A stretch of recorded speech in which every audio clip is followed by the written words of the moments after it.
Okay.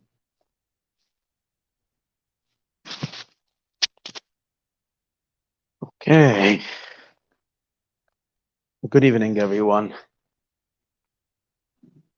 We're good. Just when it looks to be a little crooked, I'm not that.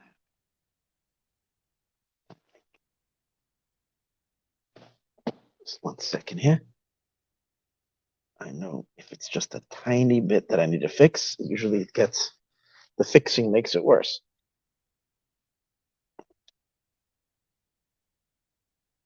Okay, I'm sorry. It's funny because when I'm standing over here, I can't see if it's okay. Now we should be good. I like it now. I have a sense that it's good. Okay, welcome everyone. Good evening. So today is already a second class, Baruch Hashem. Tonight's Parsha in my life. This week is Parshas Tazria and Metzora. Tonight's class was dedicated. It was actually supposed to be dedicated for last week's class, this dedication, but I didn't give a class. It was during Pesach. I didn't give a class. It was dedicated by an anonymous in honor of her daughter's birthday. So may Hashem bless your daughter with all the blessings. All the blessings. Lots and lots and lots of nachat from her. You should grow and shine with so much light and so much blessings and so much beautiful things coming for her this coming year and all the other time. And you should just have only blessings. For everything, as you mentioned in your thing, everything beautiful and wonderful in the world is actually going to be the subject of today's class. We're going to be talking about the world, and perhaps a world that maybe does not look so beautiful at times, and how to be able to see the world really, truly as what it really is, that it really is beautiful.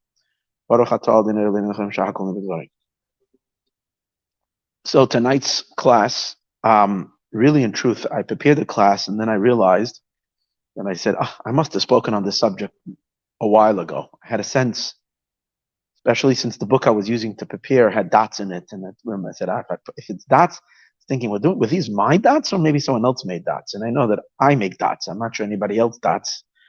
So I had my suspicion, and I looked up online and I went through all the classes on this week's parsha, and I found that this kind of the same topic and was discussed a couple of years ago. But there's never any, in these couple of years, things have changed in my head and the world has changed. And I think a lot of what we're talking about tonight, although it was applicable a few years ago, it is way more applicable today in what's going on. A lot of people feel very, very confused and very discombobulated about the madness that's in the world today.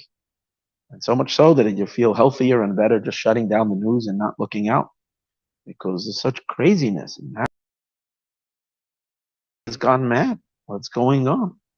And we don't want to speak, it's a prohibition to speak lashon hara, which means to say bad about even one individual person. So to go ahead and speak negative about the entire society, is definitely not something that makes God happy, and not something that we want to do. It's a very positive class. So I'm going to keep away from speaking about the negative. I'm just going to speak the ideas, and then everybody can figure it out on your own. Hopefully, Hashem should protect my mouth that I shouldn't say negative about anything, all notwithstanding the negative in the world. Because when we don't speak negative, the negative, but on the other hand, it has to be addressed because people are confused. And sometimes we feel that we're so far from redemption. We fear we're in such a lowly state, such a dark state. And what we're going to try to do today is flip it all over and actually show that this madness and this craziness and the world that it seems to be so confused is actually the most prepared for Mashiach. And this is the way we were predicted that it's going to look right before the redemption. And it's going to look this way right before the redemption, not only because it has to get really bad before it becomes good, but at the bad itself, on a deeper level, is actually good. So that's what we're going to do. We're going to do the greatest spin today. We're going to spin it all over. We're going to spin all the darkness into light. Hopefully by the time the class is over, there will only be light. So we begin with this week's Torah portion. Talks about the situation called the tsaras. Tsaras is a certain condition, a disease, a skin disease that would come about through a discoloring of the skin, would turn the person's natural skin color, which is usually darker, would turn white. Certain parts of the body, a blotch of white, it can be small. It has to be at least a sign of a bean, certain type of a bean. And then, and the way to determine its impurity was one would have to go to the Kohen, the priest. The priest would examine it, and if it meets certain qualifications of impurity, like the hair color, that the hairs that are within the parameters of discoloring, those hair turn from their natural color and become white hair.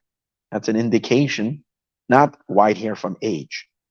Regular color hair would turn white inside this little blotch of skin. That's an indication that this is considered a impure blemish, or the disease is a full-blown disease.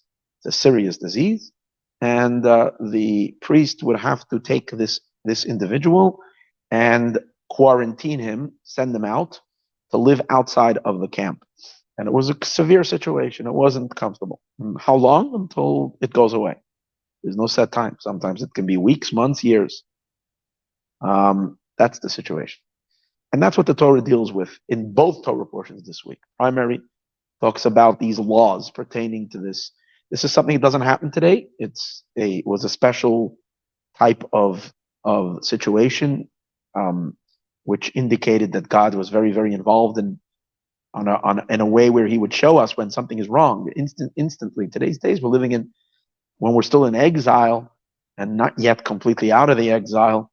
God is not as obviously engaged that the moment we do something wrong, it shows up in our body. But then it was that way. The spiritual was very connected to the physical. Fine. So amongst the laws that there is one astonishing law, and that is that the guy comes to the Kohen. He has this white blotch. The Kohen looks at it and says, "I'm sorry, sir, you're spiritually unhealthy. You have it's got all the signs. You're impure." The person dreads to hear that, but that's what it is. He gets sent out of the camp. He's there for a couple of days, and then he sends a text message to the Kohen, "I need to see you immediately." And the Kohen says, "What's going on?" He says, "Something happened. I need you to come examine me." The Kohen has to come out of the camp because he's not allowed to go into the camp. The camp, by the way, was called the walled cities of Jerusalem. If it was Jerusalem or it was any other walled city in Israel, we weren't allowed to be in a walled city, to live outside. In any case, the Kohen would come out to examine him. And basically what he sees is the guy is literally snow white.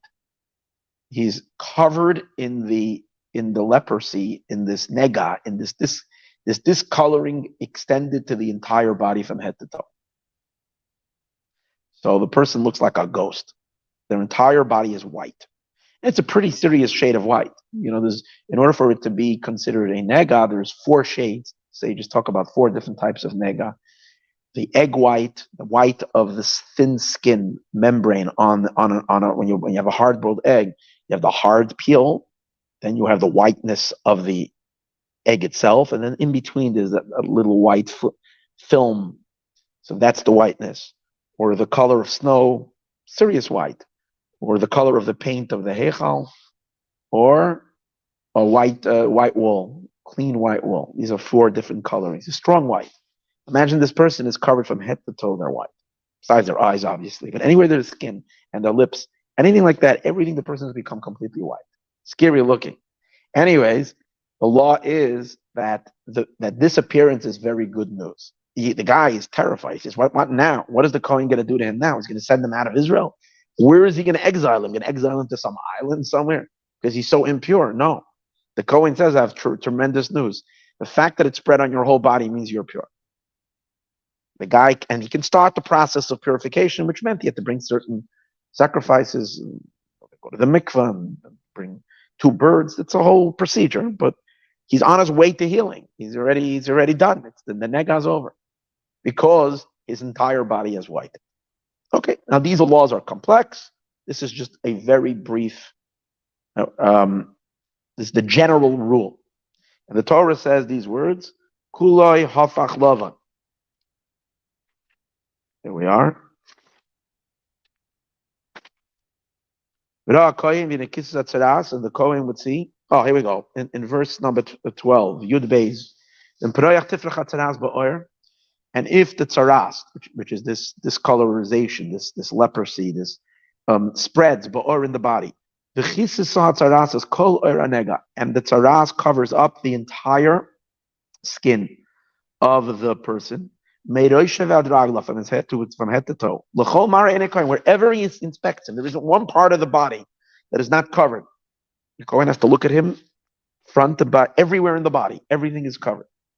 The Kohen, the priest, sees that the tzaras covers the entire body. The Kohen deems the nega pure. In other words, the person gets now a clean bill of health. A clean, and the reason is because he's completely turned white. Taharu, the man is tahar. The man is pure. Astounding. Why? So many of the commentators learn that this is a rule that is a decree of God. It's like one of these things that don't make, just like the red heifer. There it has to be completely red. When you have a heifer that's red, and it's completely red, if it has a tiny bit of that body that's not red, it's not kosher. And what does it do when it's completely red? Then this brings purification to anybody that came into contact with a dead body.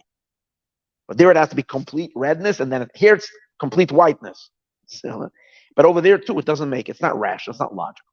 That a red heifer's ashes, when after it's burnt, should have the power to bring purity. And how? It's God's decree. It's beyond any understanding. So some learn that this is the same over here. It's what we call in Talmudic language, we call it gezeras hakasav. It's a decree of the law. We're not meant to understand it because it's beyond all logic. That's the way it is. That's what some learn. Others, however, give explanation to this and give a reasoning to this. So even Ezra, learns the reason he's pure. It's a very, very beautiful reason. Because the nega, this disease has already exited the body. It's like sometimes we have a certain bug or a certain virus that's deep inside the body, a germ or something that's negative, bacteria, whatever. The body generally is created in such a magnificent way that the body detects any foreign substance. When something isn't good, when something isn't right, when something isn't healthy, a healthy body wants to get rid of it. So sometimes when you get a stomach virus, and you're going to the bathroom a lot or something like that, it's the body's mechanisms to heal itself. There's this negative thing that the body's just reacting and throwing it out. Same as fever.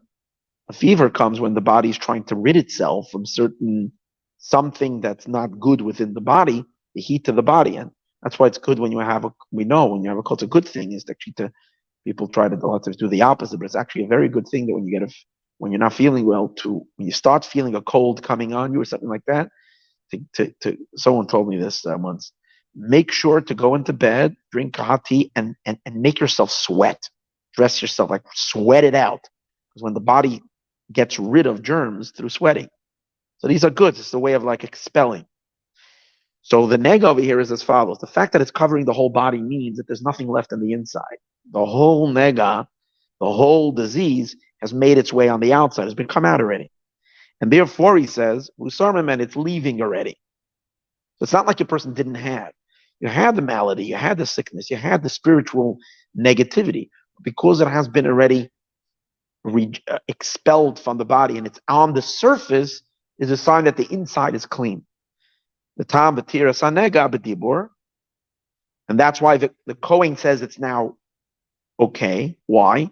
Because the reason we take this person and we keep him, separate him, is because this person has some kind of danger to them in which they contaminate other people. Sometimes you have a person who is socially destructive. They have a very negative influence. They create negative vibes.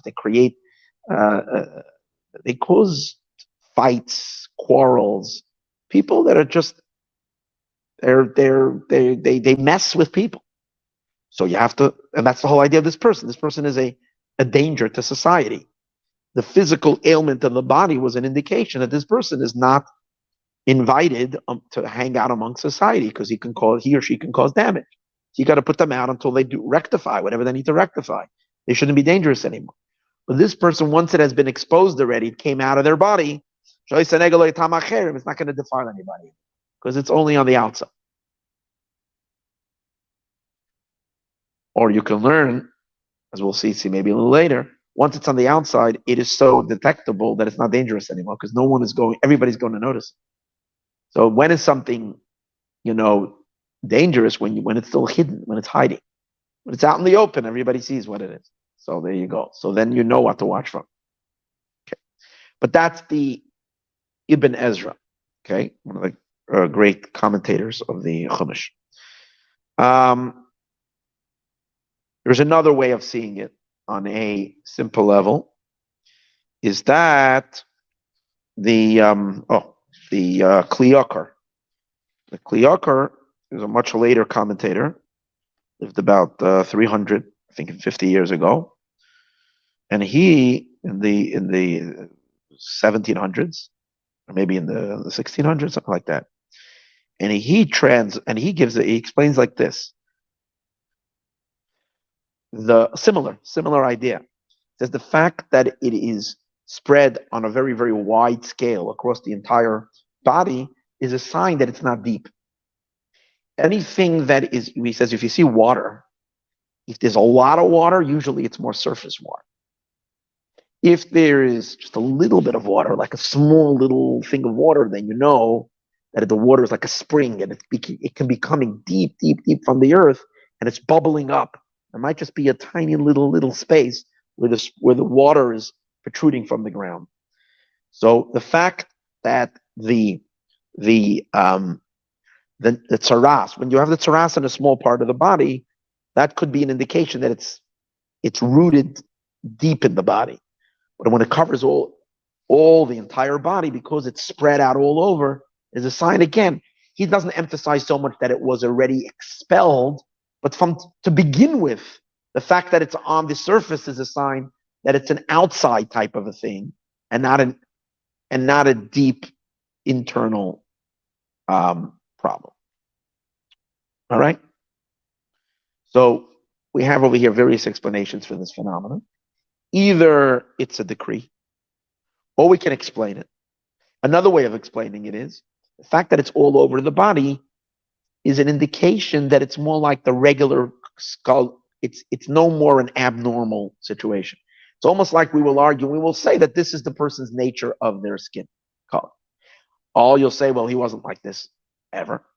Fine. But the fact that this is more there, his body itself is prone to this color change, as opposed because of the fact that it's on his entire skin. If it's on one particular part of the body, that's a sign that there's an illness here. There is a particular something negative, some imbalance or something disease that's causing this particular part. We don't look at it as a natural phenomenon to the entire body. So these are different ways of seeing it. Now, what is interesting is that the Talmud in Tractate Sanhedrin,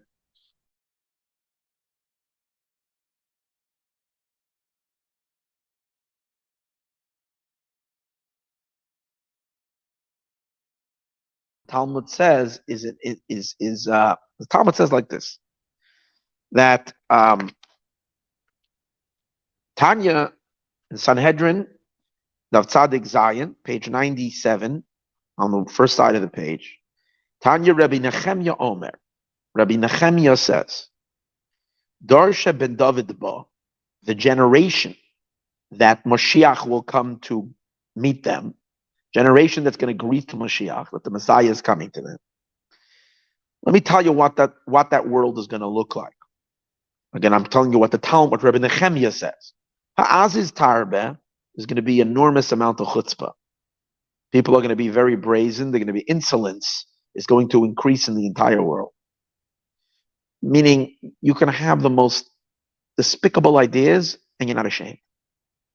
The most disgusting things, you can put it out there and be totally comfortable.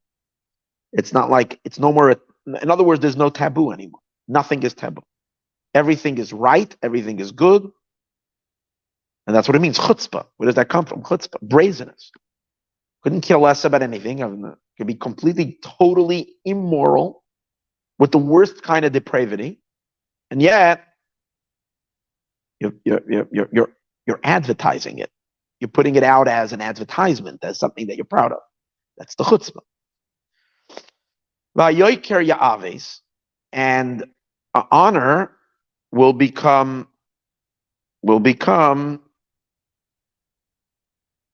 scarce. So there's two interpretations. Rashi says what that means. One interpretation is that simply people won't honor each other. There will be just disrespect all over. I said, I'm not saying Lashon Hara on the world, so I don't want to speak. I'm just going to say what it says over here. So everybody can do their own comparison to a situation. And then, or another interpretation, Rashi says, is those that should be honorable, which means the leaders of the generation, turn out to be very unhonorable. The leaders, those that are in very high positions, are a disgrace across the board.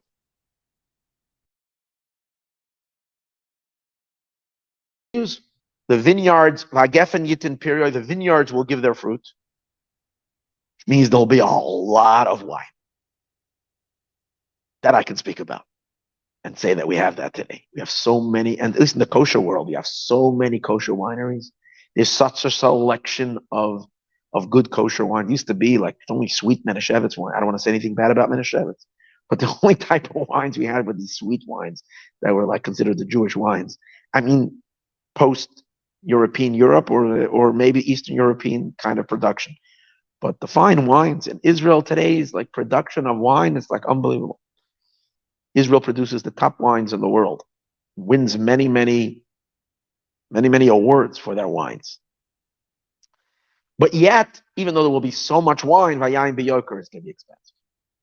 So if you wanted to go buy wine for Pesach, it was pretty expensive if you want to buy nice wines. Very expensive. Okay, that seems to be like the least of the problems.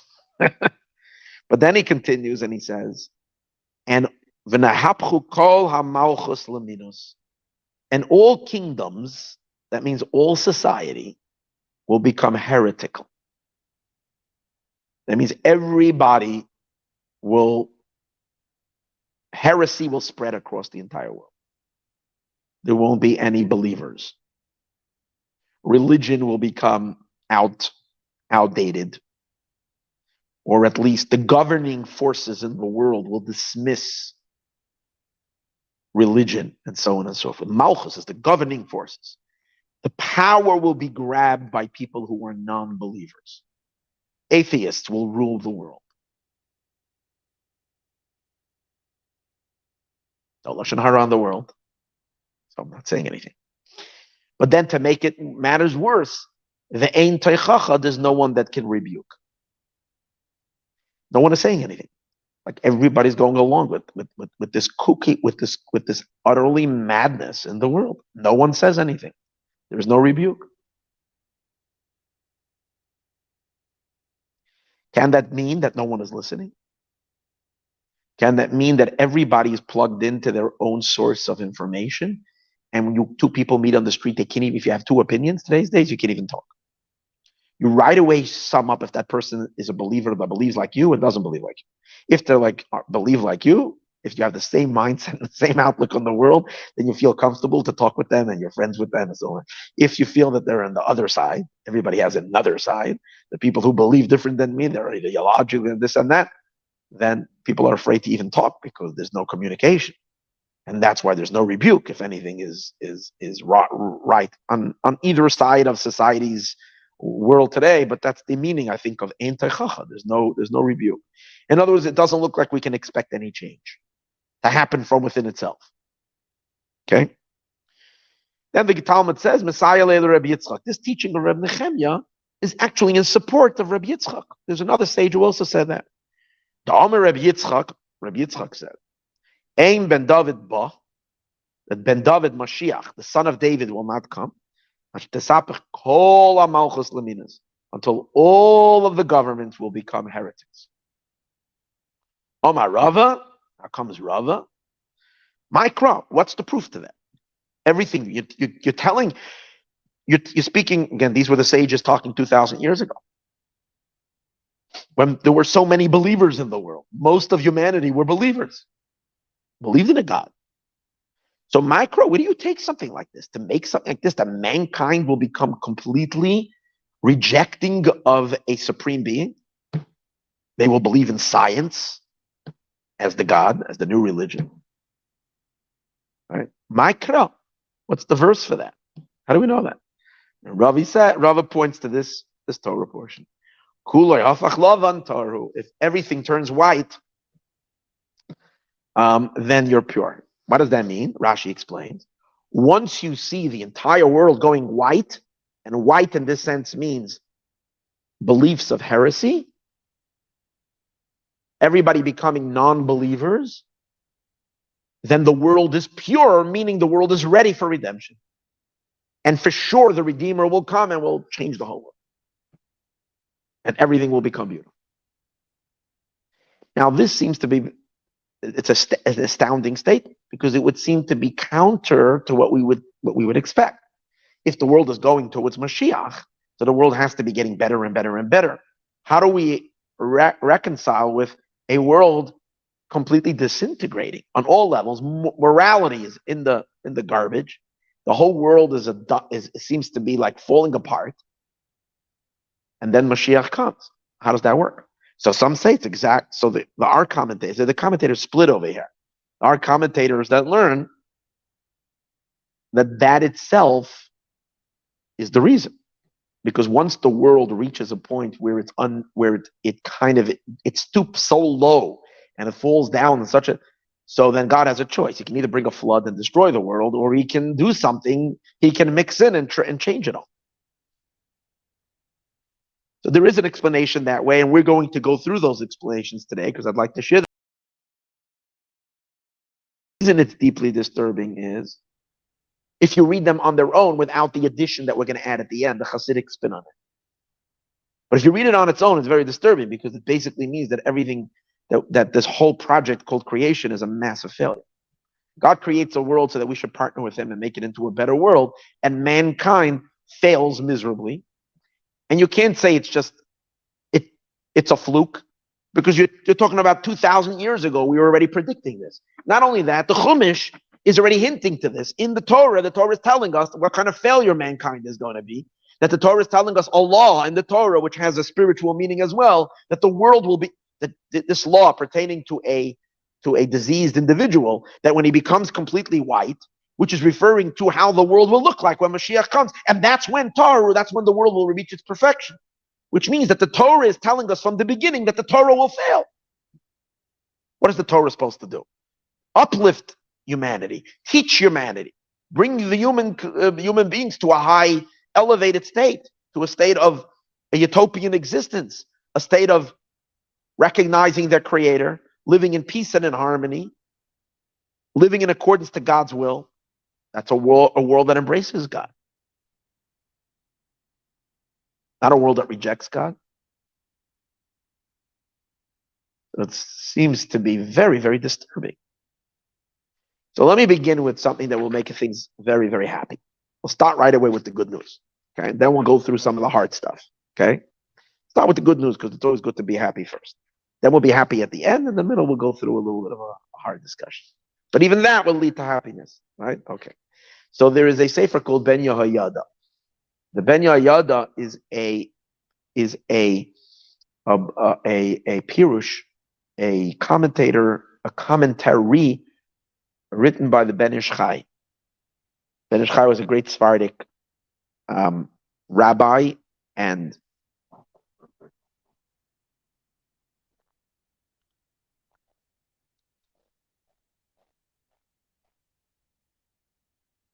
Okay, 1 second. We just got a clap over here.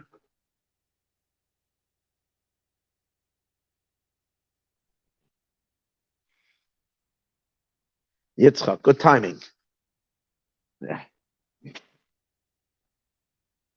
Yeah, sit down over there. Or you can sit over here if you like. Whatever you like. Yeah. Yeah. Any case, the so the Ben Yehoyada, he again the Ben Ish Chai, or it's the Chida, but I think it's the Ben Ish Chai, the Ben Yehoyada. Anyways, he says he doesn't either like this negativity. He's like a Hasidic soul. Doesn't like the negativity. He's very optimistic. He says we got to switch this whole passage of the Talmud around and see it with a good eye. He says let's take a look at every single thing that was just stated and see what it's really saying. When it says the chutzpah will become prominent when Mashiach comes, the whole world will be full with chutzpah, full with audacity and with brazenness and with insolence. It's referring to a very good type of chutzpah. And that means the Talmud tells us that a person, in order for us to do what's right in the world, we have to have a certain measure of chutzpah, not to be impressed what other people think. You will experience, he says, a generation of young, inspired people that won't care what people think about them and will do what's right, even at the cost of society not approving of them. And that is the idea that when he says, Aziz Tirbe, who says you have to read it in the bad? He says, good Aziz. Now the Rebbe, the Lubavitcher Rebbe, would always say that about our generation. He would say that this generation is the time of Mashiach, chutzpah yaski, chutzpah wuktir. We have to give the young people the ability to be chutzpah, which means to have brazen and be far more religious than their parents, far more spiritual than their parents. Should do, and be able to be proud Jews, not thinking if the norm in society says you need to go have a college education, and yet these boys go to yeshiva and study Torah, and I'm not thinking about how they're going to make a livelihood, and then allowing for God to provide, like we see, and as has always been the story. But here in a world of America where it's all about making money and so on and so forth, and people are doing something like this, this takes chutzpah. It takes chutzpah to move into a town where no one wants to have anything to do with observance and so on and so forth, and you open up a Chabad house, or you put a menorah in the middle of town square, a big, ginormous, big menorah, and some people will turn with their noses. Some people won't like it, and you do it anyways. And in the end, you win, you prevail. So goodness will have that chutzpah. That's what he says. That it will be a holy chutzpah. Then when he says, Vaha ayoker ya'aves, what does that mean? People that, which meant earlier means honor will become cheap. He turns that around as well. He says people who take themselves seriously and brag about themselves and make themselves into someone important will be, Ya'aves means people will be disgusted by that. In other words, people will look down at those who try to make of themselves something. In other words, the people will have true values, good values. And the value is that a humble humility will be appreciated. But people that are full of their own selves will be dismissed, will be looked down upon. Then he continues. When it says the vineyards will give the fruit, the vine is referring to Israel, the Jewish people. Not Israel, the country Israel, but Israel, the Jewish people. Give their fruits means they'll do a lot of Torah and mitzvot. You're going to have so many mitzvahs being done. The good news I could say, take a look at how many mitzvah campaigns. If you have a phone today's days, every day you get a hit up with 20 mitzvahs. They're making a fundraiser for this and a fundraiser for that and a fundraiser for here, and these guys are helping this, and these guys are packaging food. People got stranded in the airport, and these guys came and brought them food to eat, and this people got stuck in the flood, and here everybody's helping out like this, and you have rescue teams that are coming for that, and everybody's busy doing mitzvahs all day long, which is beautiful. We've never had a generation doing so much mitzvahs because we never had organized in such a way that today's days people can organize because you have all these mass using social media for good things. It's amazing how many mitzvahs people do. So that's amazing. That's what it means. The fruit, the vineyard will give its fruit, but the wine will be very expensive. It means that Torah will be valued. Torah now will be now. People want to hear good Torah. It will be valued. And that's what it means. The wine will be expensive. Torah is called wine. Right? This is such a good spin on this whole thing. And then what does he say finally? He says, and the kingdom, the governments will all will turn into heresy. So what does that mean? It means that the religious, all the world religions, people will not believe anymore in these very religions, which on the one hand seems to be negative. But he says, not in a way where they're going to drop their religion and drop everything, but that they're going to reject, they're going to see through all the falsehoods that there are in false religions. They're going to see, they're not going to believe the priests and the clergy, and they're going to be looking for. He says they're going to join the Bnei Noach, which is really cool. Which you see in the world today. You have millions of people that are Noahide. Now they're not converting to Judaism, but they recognize the falsehood of other religions, and seeing that it's all Baba Mises, it's all made up stuff. So the fact that everything is becoming minus is the minus, the heresy in false religions. That's going to be, and people will turn. His words are, "Kachem yipakru b'dashlam v'yibe'emunas b'nei Noach." They're going to believe in the faith of the Bnei Noach. Someone told me this week how a guy came to shul over here in Bayasim Shul. He's a full-fledged chassid, beautiful Jew, full-fledged chassid. He was telling me the story. He knew nothing as a Jew, so assimilated, completely married to a non-Jewish girl, had children with her. His life completely divorced from anything Judaism. No clue. And it was a Gentile who, whatever, I'm not going to go through the guy's name or whatever, but I'll say it. The truth is I could. Vance Jones. No, Vendel Jones. Guy wrote books. He was the one who found what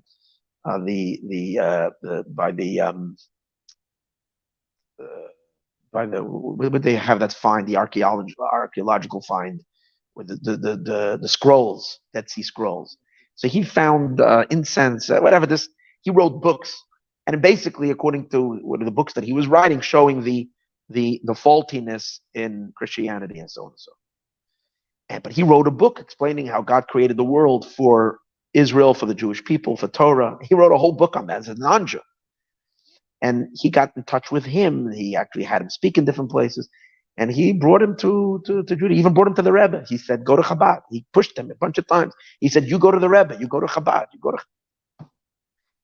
So this is part of this process. But it's good news. According to this, we can learn the Gemara in a very happy way. The Talmud is not saying anything negative. But he's very rare, the Ben Yehoyada. All the other commentaries explain it on the simple level. We're talking about a very, very, very great spiritual fall, where the world will be in a very, very negative place. But why would that be the introduction to Mashiach? So let me give you some brief explanations. One of them is from the great Abarbanel. So the Abarbanel was a great rabbi in Spain, and he was one of the advisors to King Ferdinand before the expulsion. He was a very prominent and a high level in the government as well. But some evil people got a hold of and persuaded and Queen Isabella and this whole situation over there, and decided to expel the Jews in 1492. During that time, he was one of the people who left Spain in the expulsion. So he has a book all about the Messiah, Mashiach, called Yeshua's Mashiach. And he deals with Christian beliefs and disproving the Christian belief in J as being the Mashiach and so on and so forth. And in the book, he discusses this passage in the Talmud. And he says it doesn't make any sense. How is a world that is so dark? How is that the preceding moments before Mashiach? It's implying that nations, the evil will be so strong. So his explanation is based on a concept, which is that right before the light has to be extreme darkness, and it's more based on what we say in the Haggadah of Pesach when we said when we had the Seder, right before we drank the second cup of wine, Pesach by night, we speak how God took us out from darkness to light, and we say Me'afela, from extreme darkness, L'or Gadol, to great light. In other words, for Hashem, if Hashem really wants to have a huge party and he wants us to recognize the enormous goodness that he has given us, so right before he takes us into the goodness, he makes things extremely difficult and extremely hard so we can experience the most amazing transformation from darkness to light. We go from the lowest to the highest instantly, so that the joy of the redemption is so incredible because of the extreme from where we came from. And he says, so it was in Egypt. Even though it was bad the whole time, it got excruciatingly difficult right before the redemption. So it doesn't mean, according to the way I understand what he's saying, is it doesn't mean that the world in general is in a condition of falling. It just gets worse and worse. No, the rectifications have been done. A lot of rectifications and improvements have been done through Torah and mitzvahs. It's just a certain divine decree right before the redemption that things should fall, that negative people should get control over the world, bad people, even though they're not the majority, that for somehow should be able to hold on and take control over the world and bring the world to the brink of darkness, so that when God brings the final redemption, we experience the unbelievable salvation that has happened. So it's not to be saying that the entire history and all the work that we've done has been in vain. God forbid. We've done so much improvements. But for whatever reason, the good people are going to lose power right before the redemption, and bad guys are going to get into the driver's seat, and they're going to do they're going to wreck the world. And that's going to cause a lot of pain, misery, suffering, and darkness. But this is all leading up to the incredible revelation. And then he goes through and he says how every single thing we know is supposed to be good when Mashiach will come. You'll find those very things, you'll have the exact opposite right before Mashiach. For example, he goes through like a series of 6, 7 things.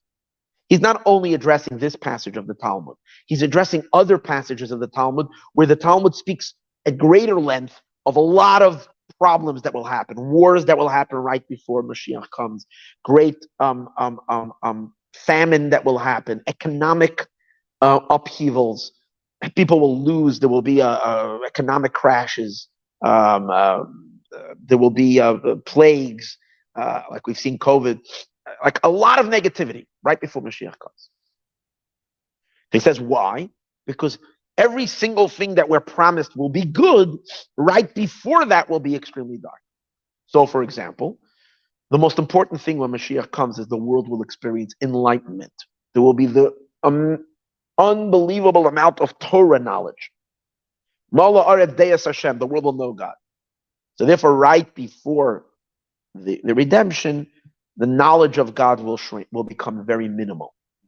And that's why the Talmud says that there won't be any more scholars in the world. We will lose all the great rabbis. We'll suddenly find a world where we don't have any scholars compared to what was in the early days. There will be people who know something, but it's nothing like we once. That we can say as we see a world today. It's like you don't have the giants that we once had. And we have access to a lot of information for ourselves. But in terms of teachers and people who can, on the calibers like we've had in the early generation, we don't have at all. The world is bankrupt from scholarship, Torah scholarship. The other thing is, or the sages also say that right before Mashiach comes, the Torah will be forgotten from the Jewish people. That's contrasting the immense Torah knowledge, which is going to happen right after Mashiach is here. And now another one, he says, and when the days of Mashiach will come, there will be great joy in the world. Sasin v'simcha, there will be enormous joy and happiness in the world. Like it says in the verse, Ki b'simcha seitzeyu, we will go out with joy. Sois asis b'Hashem, we will delight, we will rejoice in God. So right before the redemption comes, the eyes of Israel, this is what he says, the eyes of the Jewish people are going to be expiring and longing for good days. Because there will be so much sorrow and so much aches and so much tsaras. We're a very sensitive people, the Jewish people. We are, because we're really one. All Jews are considered one person. So we're very, very sensitive. And in today's days, we're living in a world where, because of the information, we know of because of the news that travels today, we know of every sorrowful thing instantly when it happens. And I know people, and I myself to a certain degree, but I know people that have it much worse. They just can't handle it. They're heartbroken because just the last couple of months, these terrorist attacks that have happened. Siblings, little children, 2 little boys were murdered in one. Talking about, in addition to many others, but just like 2 little boys, and then there were 2 older boys, 2 older brothers, and then 2 sisters and a mom were viciously murdered a few weeks ago. Like, it's insane. Spilled blood, like for no reason, just in madness. So this is, and the heart goes out, and people can't handle it. And so it goes on and on. I don't want to, make anything heavy on anybody's heart, but that's the reality. Now, so that's the contrast, because then we'll have so much joy. Right before that, we go through this dip. It's a dip. It's not a condition of the world in general. It's just a dip that happens right before. Another one, when Mashiach comes, there will be enormous plenty. The world will have so much food. There will be such forever. The food supply will be enough to feed billions of people without any worry. There won't be any hungry people on the planet anymore. There will be such a blessing, such affluence. So right before Mashiach comes, there's going to be economic hardship, poverty. Right now, in the days of Mashiach, Jerusalem and Israel in general is going to be the most praiseworthy country in the world. It means everybody will look up to it. Take a look how Israel is shamed. How much, right before the Mashiach comes, how much negativity. The UN doesn't stop condemning Israel all day long. It's like the thing is to shoot the New York Times and the Washington Post and everything they can all day long to besmirch. But in addition to that, he says, Jerusalem is the holy city in which wisdom and holiness and inspiration will come to the world. He says right before Mashiach comes, the Talmud speaks of that even in the holiest of cities, there will be meetings of promiscuity. Beis Vav meetings will be, which sadly talk about certain kinds of parades, which are done in the streets of Jerusalem, out of all places, like the place where God's capital in the world, where literally in defiance of what God says means the holy life. How in the world? Well, that's predicted, he said. That's going to happen right before. If when Mashiach comes, there's going to be peace in the world, no more war. Right before the coming of Mashiach, there will be war in the world. We're watching Ukraine, Russia, this, that, but there's also, take a look at Israel this year. The terrible divide that broke out, and where it's brother against brother, demonstrations, the society has split like never before, and there's such hatred. The opposite of peace and brotherhood, because of the judicial reforms. If you don't know about it, you're better off not knowing. But it's just been going. It's horrible. And if when Mashiach comes, he says, all the nations of the world will recognize one God and one Creator, and then all come to serve Him, like the verse says will happen when Mashiach comes. So before that, as we said, the entire world will become apostates. In other words, total rejection of God. The governments. This is the idea. Okay, and he goes on with some more interesting concepts. He's pointing already in his days. He thought Mashiach is coming already in 1492. I think Mashiach is pretty late if the barber. No, he's saying that already in his times, he's saying in our days, he says, take a look at the church has become so corrupt. That's what it means that the church, he says, first of all, so many people who used to believers are not believers. He says in Spain, you have so many people that are being burnt, not Jews. Christians are being burnt because they're being accused for heresy. Right? So there are so many in the thousands, he says, that are really not believing. So which means they're rejecting faith. But he says more than that. He says the priests in Rome and the Roman Church, he says so many of them are so corrupt with bribery and with all kinds of things because they also don't really believe. They're not really God-fearing. That's his estimation about what was going on in his days. But he says, actually, this idea that the whole world will become full of heresy is actually a very good thing. Why is it a good thing? Because as the Talmud compares it to the leper who becomes completely white. He says, what is the unique thing about white? The thing about white is that white you can color any color on it. And white you can write on, you can color on it because it accepts every color. Once something is black, you can't color yellow on the black or green on it, you'll hardly see it. Or blue on the black, you won't see it. Brown on the black, you won't see it. But white, you can see it.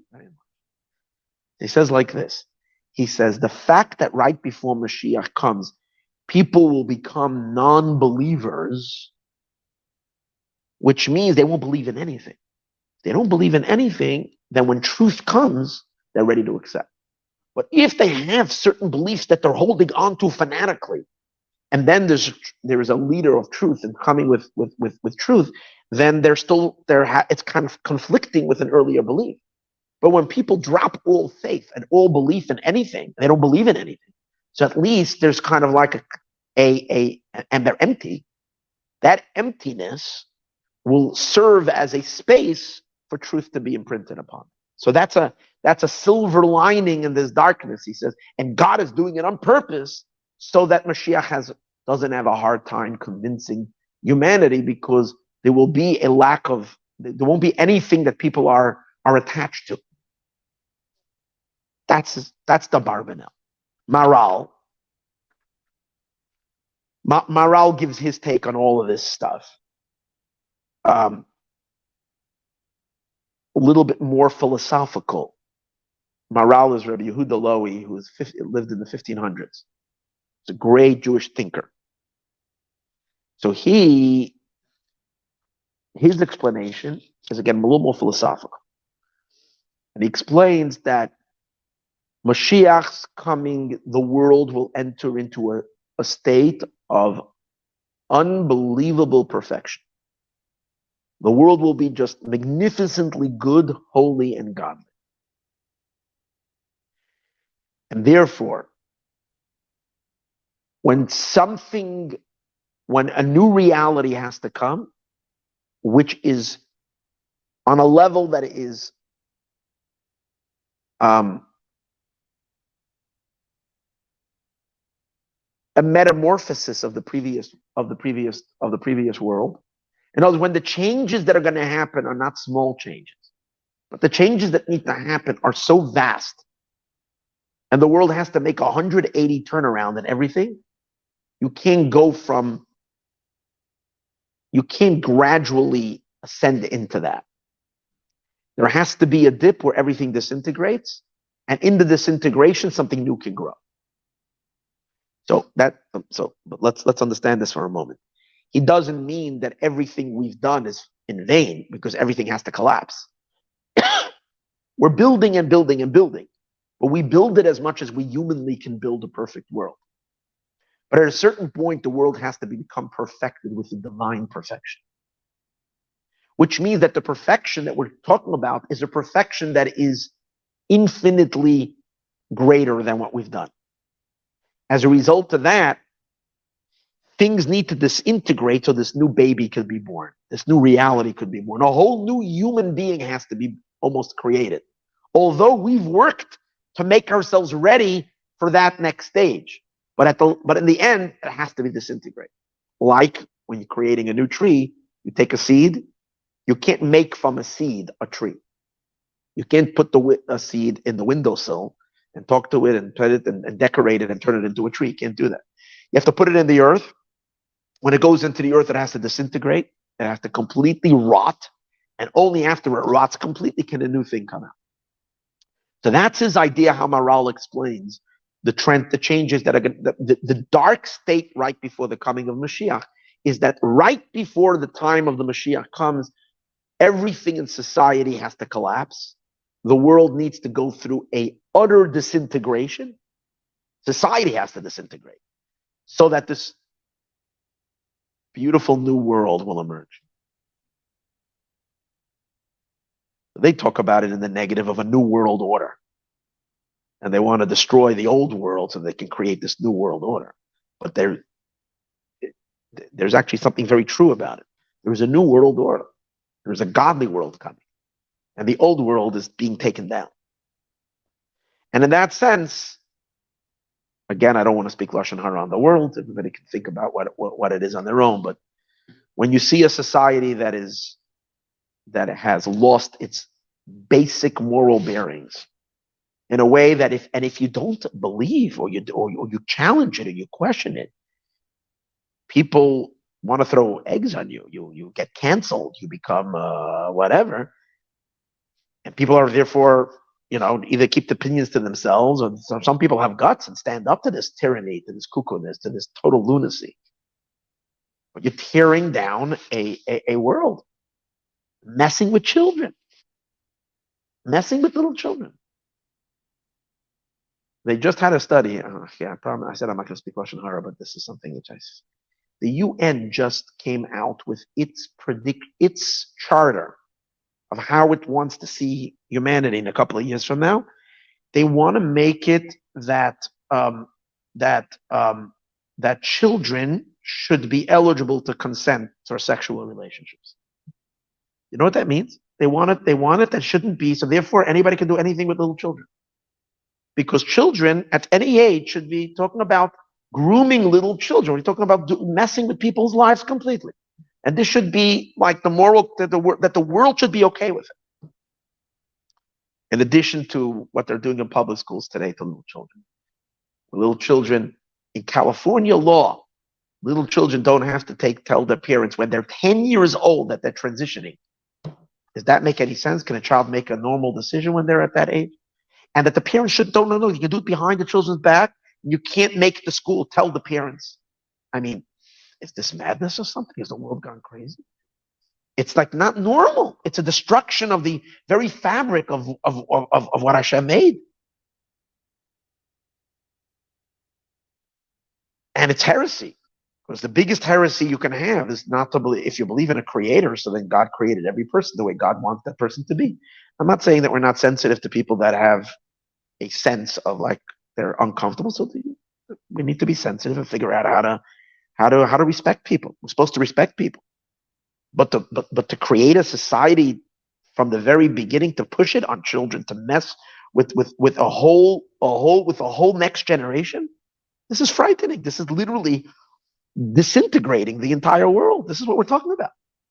So what I said, I gave this class a couple of years ago, but the class a couple of years ago is the world from 6 years ago to the world what it is right now is a different world. I mean, this has accelerated to levels that are just incomprehensible. This doesn't make any sense. But it's good news. The good news is there is a decay. The hard thing is that, are we done? Or does this go any further? God forbid. Or this is already it.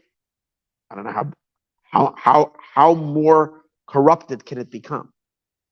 Let's hope not. We don't need any more. But this is the basic take of the Maral, and his explanation is really interesting.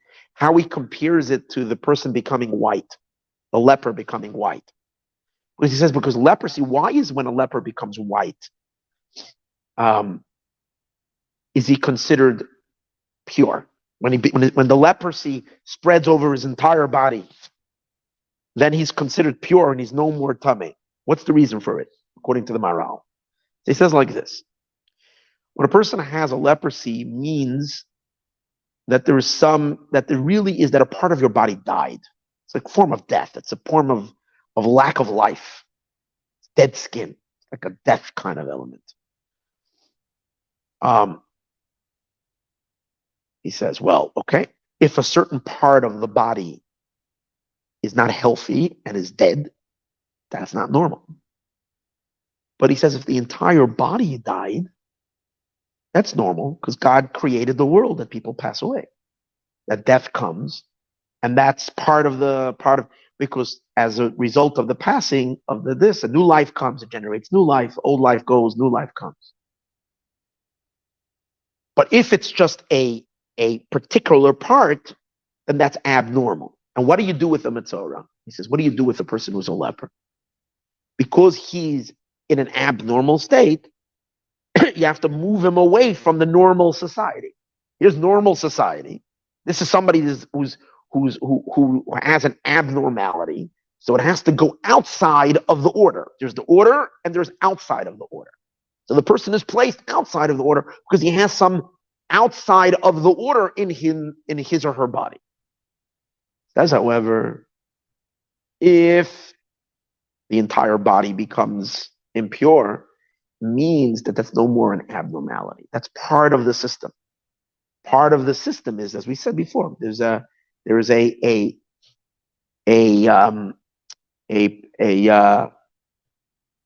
system of life and death is part of the godly system that God put into the world until the end of days.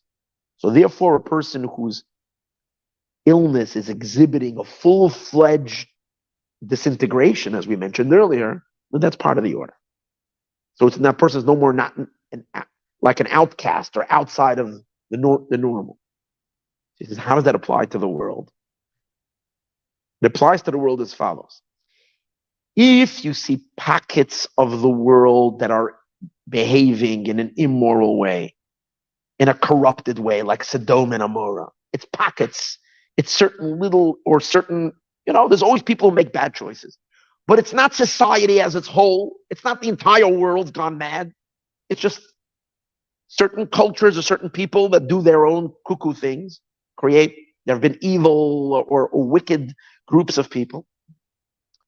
Then that's a problem. That's a sign that this is something very dark that has to be dealt with. But if you watch it explode across the entire world, he says, you know what that is? That's part of the healing process of the world. Because as we said earlier, the world has to disintegrate before it can achieve its ultimate, it can break out into its ultimate state of godly state. So there has to be the old, whatever was has to fall apart so a new world can emerge. So the fact that it's global and it's everywhere, that itself is a sign that it's part of the order. It's not against the order. That's one explanation, he says. And then he adds one more. He says, when certain pockets of society are bad, okay, then it's them doing it. It's bad because they are doing it. When the whole world ascends into total madness, these are such powerful words. He says that doesn't make sense. How did that happen? Have people lost their minds completely? God created us with reason, with understanding. How can an entire world embrace cuckoo-ness? He says, you know what that is? It's an absolute sign that God is doing it. God is messing with people's minds. And if God is doing it, it's not bad. Because God doesn't do bad. So what does that mean? Not that God wants this. It's because, as we spoke earlier, because after this disintegration, it's introducing a new world, a world of ultimate goodness. So the fact that it's global, the fact that it's everywhere, is a sign that it's an act of God. So sometimes when you're wondering what's going on, how's going on? It's being done by above. It's a spiritual force that's causing this You see these forces are driven by these kind of. So generally, we think it's satanic forces, but we're finding out from the moral. No, it's God doing something. He's messing with so that whatever world we have currently falls apart, and a new world is about to emerge. But it's again the good news that it's painful to be at this state. That's why there were sages who said that we want the Mashiach to come very, very much, but we don't want to live through greeting it. There were sages who said it. I don't want to be there. It's because it's difficult to watch this. It's painful. Okay. Now we're finally going to come to the last explanation, which is the Rebbe's explanation. The Rebbe's take is always so delicious and so refreshing. So the Rebbe, after a long talk, which is primarily a very Talmudic kind of a discussion in the Rashi of this week, he boils it down to the question which I began the beginning of the class. Is the fact that when a Mitzorah gets a tsaras, is the fact that when a Mitzorah gets a tsaras, which means when the Mitzorah is the leper, when the white covers the whole body, and we say that as a result of that, the law is that the person is considered ritually pure, the question is that by divine decree, or is that a logical explanation? Can we give reason for it, or is it just a decree? And remember, we said that there are two opinions. Either it's a decree, it has no logic to it, and we accept it because it is, or it's logic. And what's the logic? We gave a few reasons. One is that it's only superficial because it's spread on the whole body. It's a sign that it's not deep. Because anything deep usually stays in one place. If it goes all over the body, it means it's surface only, like water that's very. Or the other explanation is because the infection went out of the body already. It's already been expelled. It's on the outside. And once it's on the outside, it's not dangerous anymore. Or we said it's the natural color of this person's skin. That's why it's the whole body. It's not an abnormality. Three explanations, how you can explain it on some level as a logical explanation for this phenomenon. So based on this question, we can talk about what the sages compared to it, which means the condition of the world that we're currently witnessing. If we say it's by the divine decree, and we say that as a result of this corruption, this world full of negativity,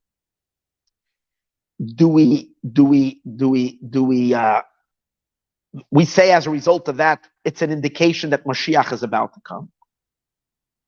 Over here as well, the question is that by divine decree, or is that logic? What does that mean? So the Rebbe explains like this. If it's by divine decree, means that the world has reached a point when it's unredeemable.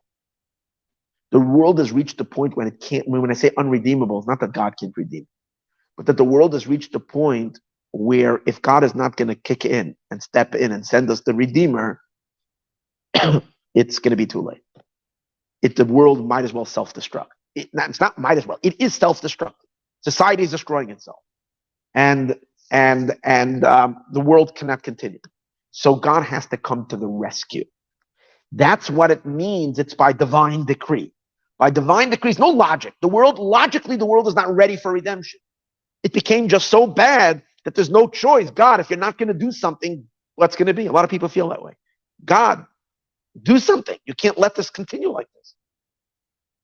Like, if you're going to let some of these leaders that are running the world today stay by the driver's seat, if you're looking down the road, 3 years, 5 years, 10 years, you don't know what's going to be. It's frightening. So God has to kind of rescue the world. And there are verses like that which imply that Mashiach could come in a way where the verse says, where God says, you won't deserve it, but lamani esa, I'm doing it for my sake, for my name. This is my world. But that's not the way we want it to happen. That's not the way we want it. The Rebbe says there's another way of seeing it. That the reason why the person is pure is because he deserves to be pure when he's in this condition. Well, as we said earlier, because the infection went out of him already. What does that mean? What that means is like this. Part of the journey of mankind, part of the journey of the world is a journey of clarification. The world, as a result of the sin of the tree of knowledge, which was part of the plan of creation, intentionally there would be a lot of confusion. And mankind would be lost, would lose their connection with God, and they would be in the midst of this like world trying to figure out what's life all about. How should we live our lives? What's the best way for humanity? How can we live a happy, good life? People will come up with all kinds of ideas. The early generations came up with all kinds of gods, paganistic beliefs. They wanted to improve their lives. They believed that this God will help them. And then that created wars amongst the gods and so on and so forth, and different tribal warfare based on the gods. And based on that, it led them to the worst types of depravity and corruption, the worst types of horror things they did in the name of their gods. But that was a trial. Mankind is trying to figure out how to live life. So and if you think about it, the world has been growing on trial and on error. They tried all kinds of different societies, all kinds of different societies based on different ideas, different ideals, and as a result of that, this doesn't work. They try this and this, you make your way. As mankind tries to sort things out. In the midst of it all, God gives the Torah. There's one man, Abraham, who receives the Torah. He doesn't receive the Torah. He recognizes God, establishes a belief, a monotheistic belief, creates a small family that believes in the one God. Many years later, they go through Egypt. God takes them out, gives them the Torah. And that Torah is the guide for mankind of how to live life in its ultimate perfection. The Torah is going to guide us into living the healthy life that mankind has to live in. And Torah has guidance for the entire world to live the happiest, most successful life possible. But God doesn't impose it. God wants us to figure it out. So for hundreds and hundreds of years, there are all kinds of ideas that were presented, even though we had the Torah. But a lot of people said we don't need the Torah. The Torah has too many restrictions. Torah has so many things, it's curtailing certain behaviors. Let's try to figure out other ways that mankind can be freed and live a happy life. And for that, we created all these different types of, the Greeks came up with their philosophies, the Romans had their philosophies, and so on. And then the religions came along. Christianity came to replace Judaism. Islam came to create its own way of living life. And then in the later generations, you had the world, you had the modern world, you had the revolutions, the French Revolution, you had the overthrowing the monarchies, and people gaining freedoms. America came and presented democracy. Give the future to the hands of the voters. So you would think that if you let the people vote, you're going to have an amazing world. And what happens when you have a world when the voting is taking us down the toilet? Right? We're watching a world that's voting for itself, but voting for its own destruction. We're seeing democracy falling apart. We're seeing socialism was an idea. Problem with all these ideas is it's not God ideas. God gave us the Torah, the 10 commandments, and then 630 commandments, 7 Noahide laws. And when that's going to be implemented, the whole world will live a happy, satisfying life. Oh, just, moral, holy, godly, good life. And there won't be any more disease eventually, and there won't be any more, right? All that will come from the blessings and from a world that is following the Torah. But until that's clear, until that's clarified, until we can see that, or until the world recognizes that, the world is not ready for Mashiach. So the Rebbe says, what does it mean the entire world becomes white?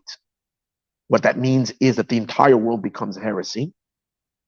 It means when it becomes clear, this is the Rebbe's interpretation, when it becomes clear to every human being living in the world, when it becomes clear to people that all the various different systems that were created kind of to save the planet all don't work, are all bankrupt, are all not working. What's the proof? How many mass shootings are taking place every single day? It's not speaking to the youth. They're going out and shooting up schools. They're shooting up places. Mobs are running in Chicago. A bunch of teenagers yesterday running through downtown. Over here in California, they came a mob just yesterday, and the police don't know how to handle it because they're doing these things on social media. They're getting together hundreds of kids on one shot, and no one can stop them because they're coming in and they're attacking cars, breaking windows. I mean, you're basically watching a lawlessness. And I'm just giving one example of and all the other things that we discussed about earlier. So basically, you're watching a world that can't govern itself. It needs what? It needs the Torah. It needs to embrace the truth of the Torah. When everything becomes corrupted, means that everybody recognizes that every system failed. And we basically are out of ideas. There's no more leaders. There's no one who can present anything original anymore that we've not tried. Everything tried and everything failed. Then we will all turn to Sinai. Then we will look up to hear what God has to say. Mashiach. So that's what it means. Everything becomes heretical, means when we recognize that every kingdom, which means every governing force and every philosophy that is not Torah, is heretic. Heretic means it's a failure. It's not a system that can work. That's very good news. Then you're healed. And that's basically what we're seeing now, because the world has already tried everything.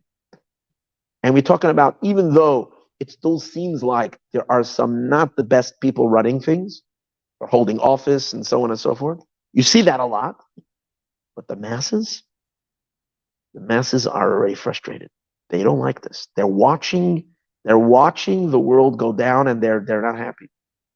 So people can push certain things to a certain degree, but there's a certain point where you're reaching the point where people are not going to have it anymore. But they don't have a solution.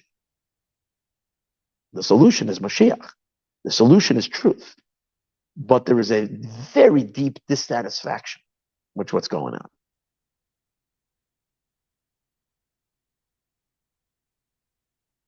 You watched it, and it's one of the things. You watched it with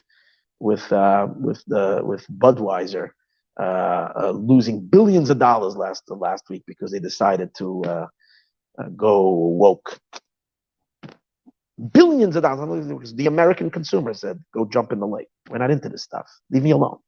The American beer drinking person said, "You know what? Somewhere in my soul tells me that a man is a man, as a woman is a woman, and don't try to confuse me over here. I know who, you know." And they said goodbye to it. I don't want this. And it's showing up in the company. They don't know what to do. They're trying to reverse everything. They're scratching their heads. They're going crazy right now. That to me is like beautiful. It's like the people are not buying this anymore. They can't. But really, because there is such a sense of like, okay, so what do? Fairness to people that are of different types. We want to be all inclusive. We want to include everybody. So people really don't have solutions. It's not like we have another. It's just we just don't like that. It just doesn't feel right. So, but what? Yeah. What? Yeah. What? Yeah. Persecution, God forbid. We don't want that either. No one wants to live. We want to live in a way that we can respect every human being. So we need a higher godly voice to speak. People want to turn to the Torah to give them guidance. Mashiach will talk. The Rebbe says, however, we need to start that process. As Jews, we need to go out to the world and start teaching what the Torah has to say. And when the world sees that wisdom is coming from the Torah, and the keepers of the Torah are the Jewish people, it will automatically bring the world to want to support Israel and the Jewish people. And that's why it's all the preparation for Mashiach. It's natural. It's not some supernatural thing. It's when everybody recognizes that no one has the answers, and only the Torah has the answers. Billions of dollars will be given to teach Torah. The whole world will want to participate in understanding the Torah and to help bring the Torah's values and the Torah's teachings to mankind. So kulei hafach lavan, when everything turns white, is good and very good. So it's good. And we shouldn't be discouraged by what we're watching. You'd say, we're there. We're there. We passed already the point where we say, oh, I don't want to be alive anymore. If you're alive now, you might as well wait it out already because it's just about around the corner. Now it's ridiculous to just pack out of here. Let me just tell everybody. Everybody, you got to live already now. No, there's no excuse now. No one is dying anymore. No one has permission anymore. You got to hang around already. If you made it till here, it's like, it's like the last second to make it to the end of the pool. Everybody. We have to tell Hashem, anybody that's alive right now has got to make it because we've gone through all this cuckoo-ness already. Let's just get there already. Let's see the beautiful world that is going to be so magically beautiful in 1 minute happen. That's just Hashem. Okay. Mashiach now.